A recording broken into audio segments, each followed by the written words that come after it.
বৃহস্পতিবার মানেই কিন্তু লেপাপোছাটা একটু বেশি হয়। তো দেখো এদিকে কে আছো আমার মতো এইভাবে ঘর লেপো। আমি কিন্তু শুয়ে শুয়ে হামাগুড়ি দিয়ে সবভাবেই আমি কিন্তু ঘর লেপি, আর এইভাবে আমার সুবিধা হয় বেশি। কি বলবো বলো তো, বসে বসে ঘর আমি লেপতে পারি না, এমন না যে লেপি না, ওরকম করেও লেপি। তো ওই আমার মনে এই যে দেখো যেভাবে বসে আছি আমি, এইভাবে ঘর মুছলে কিন্তু শরীর বেশি ভালো থাকে। মানে যাই হোক, মানে কাজটা করতে অসুবিধা হয় কিন্তু শরীরের পক্ষে ভীষণ ভালো। আর যেভাবে আমি হামাগুড়ি দিয়ে দিয়ে ঘর মুছতেছি, এভাবে মোছা কিন্তু একদমই উচিত না, আর ভালোও না। তো এদিকে দেখো বৃহস্পতিবার আমার সমস্ত কাজ বাজ হয়ে গেছে, সকাল সকাল ঘর মুছে নিচ্ছি। আর ঘর মুছতে মুছতে না মানে একদম হাঁপিয়ে যাচ্ছি আমি। দেখো তোমরাই দেখো, অনেকে কিন্তু হাসবে, হাসি পাচ্ছে না আমার ঘর মুছা দেখে দেখে।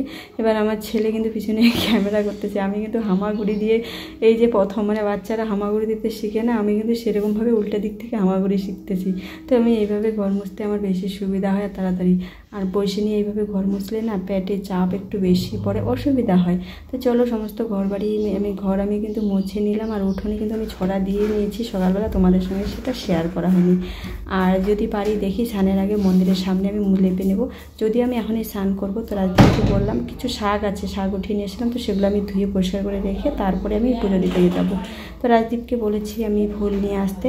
আর দেখো এই দরজাটার হাল কিন্তু দিন দিনে খারাপ হয়ে যাচ্ছে, গেটটার, ঠিক দরজা না গেটের অবস্থা। তো যাই হোক, ঠিক করা হচ্ছে না।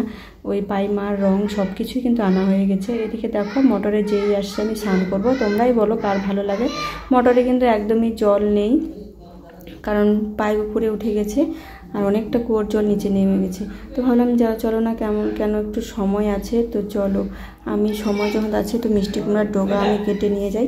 তো আজকে কিন্তু নিরামিষ, আজকে থেকে মা বিপুত্রাণীর চাঁদা আমরা কালেকশন করতে যাব। তো তার জন্যেই কিন্তু নিরামিষ রান্না করবো। আর দেখো মিষ্টি কুমড়ার ডগা কিন্তু নিরামিষের তরকারির মধ্যে দিলে ভীষণ ভালো লাগে। তো আমি ভাবছিলাম মাসকলাইয়ের ডালের মধ্যে দিব। যদি আজকে মাসকলাইয়ের ডাল আমি না খাই তো কালকে রান্না করবো। আর গরম না, এত গরমের মধ্যে মাসকলাইয়ের ডাল খেতে কিন্তু ভালো লাগে না। তো দেখো আর গাছে কত কত আম দেখে চাটনি খেতে ইচ্ছে করছে। টাটা।